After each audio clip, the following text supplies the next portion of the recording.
Hey everyone, welcome back. We are here in Art Vancouver, the Western Canada's international contemporary art fair. It's not just about the artists around the world. There's also an art runway show, fun classes, and live competitions between artists. Let's go meet some people behind the magic, from the founders, volunteers, and artists. Let's dive in. I wake up to a little bit of drool on my pillow, feel like it's gonna be a bad day. Yeah, I'm tired of shit, and the coffee ain't hit yet, damn, ain't that great. I don't wanna go to work, cause my boss is a jerk, and I'm not even that paid. I need a change in my life, cause I don't feel alive, and there's nothing that makes me happy. Hold my beer for a minute, I'm about to quit my job, cash in for a ticket. I'm going on a trip, and I don't plan to visit. I'm gonna stay there till I feel like I'm winning all. And this is just First up, let's meet the founder of Art Vancouver, Lisa.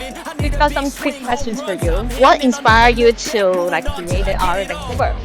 Well, there was no art fair in Vancouver, so I thought we should have one. So what is the most challenging part of organizing the fair? Well, the whole thing is challenging to figure it out when you don't know what to do and how to do anything. And so then we just started on our way of trying to figure it all out. And yeah. It's really good. What do you hope visitors will walk away with after experiencing the fair? We hope that they're going to be in love with art and come and find something that they like and meet new people and make connections.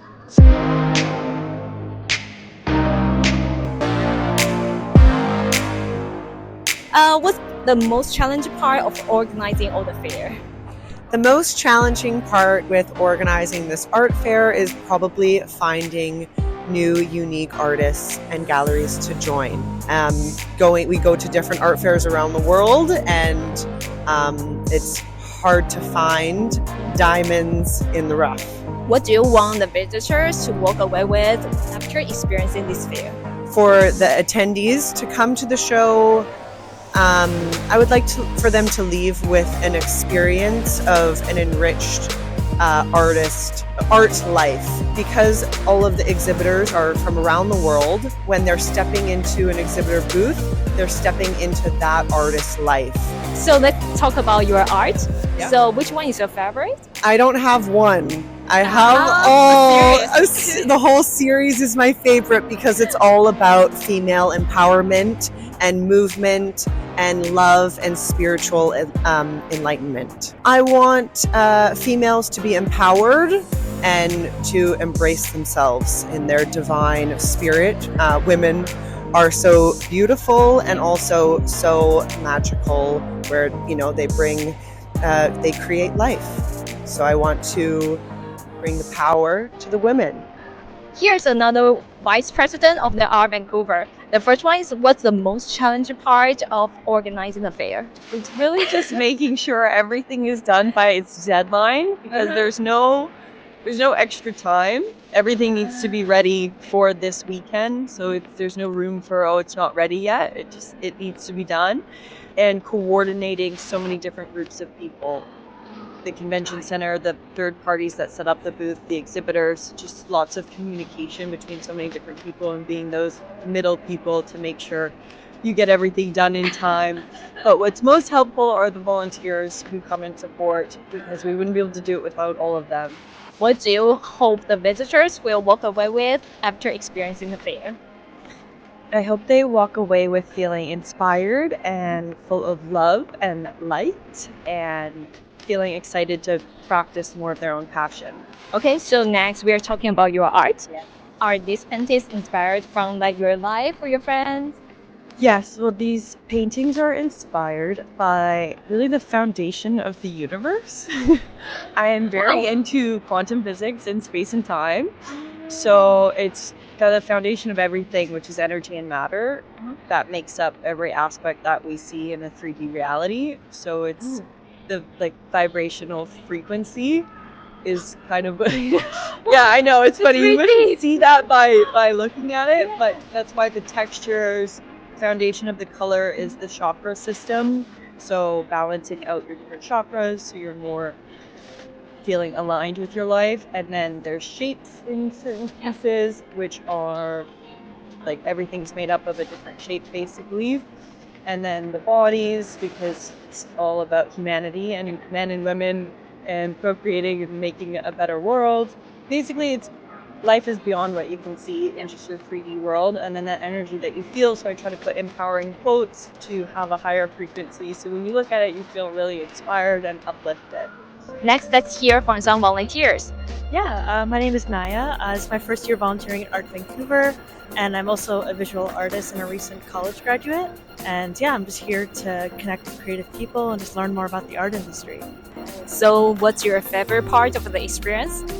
I think being able to talk to lots of artists. I've met some really experienced people, and they've just been so open about their stories and their practices, and it's just so lovely to see the passion that all these people have. Why do you choose to volunteer in Art Vancouver? So one of the main reasons is because being a volunteer, you don't have to buy the tickets and you can also visit it. But another reason is also because I'm a second year visual art student at UBC, and I think it will fit my major, and I just really like exploring around and see what different artists do for their job and what kind of painting they have. So, what's your favorite part of the experience? I think one of the thing I like the most is having the ability to talk with different artists, and then just to know where people come from and why they create like certain type or style that they like. There's a cool surprise coming on. These are not traditional paintings, they are wood carvings. My name is Becky Bannock, and I started making wood art probably about 5 years ago. It didn't start like this, but this is kind of where it's ended up now.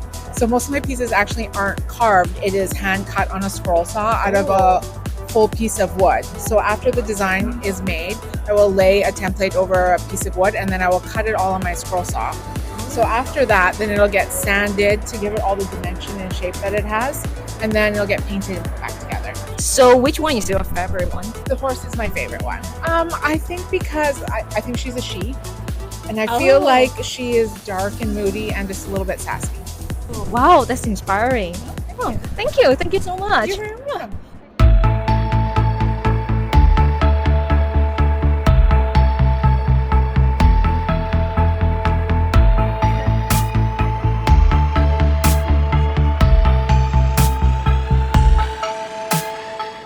And here are some interesting arts made from glass. I don't even know what it is. So let's meet the artist. Can you introduce yourself and tell us how you made these little pretty things? I'm a Korean artist. My name is Jong-eun Baek.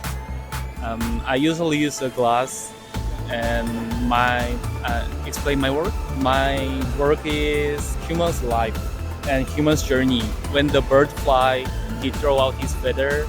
Many people think the feather is abandoned, but I think it's not abandoned, it's a new journey of the feather. So this title is a new journey.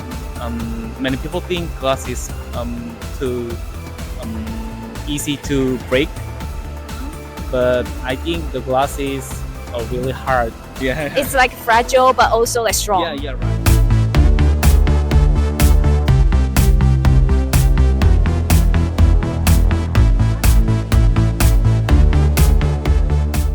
Now we are chatting with one of my favorite artists. She used all kinds of unexpected materials into her art. My name is Shakun. I'm a Canadian artist, but originally from Bombay, India. I had been to a mixed media course at Emily Carr, and the teacher, Margarita Bootsma, she's passed away now, wonderful artist. She told us on the first day, go out into the alleyways and pick up whatever you see. And I said, ew, how can you pick up rubbish?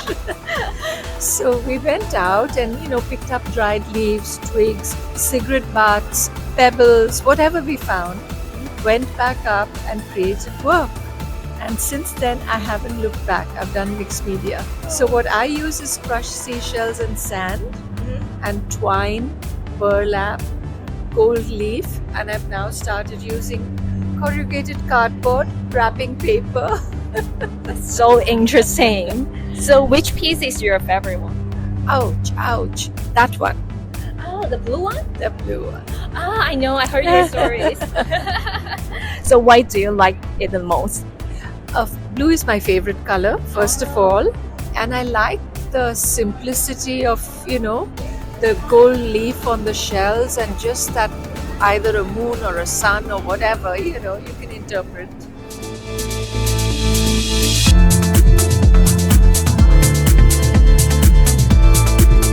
Hello, my name is Sophia. I'm from Taiwan. I'm the watercolor artist. Because in Taiwan, I learned the watercolor maybe 10 years.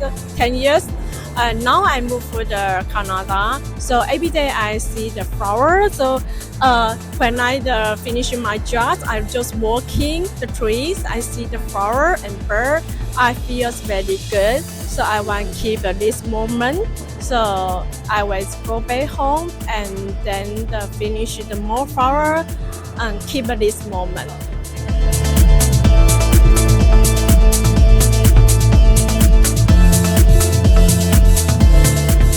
We've seen some amazing works from human artists. Let's check out what chimps have created.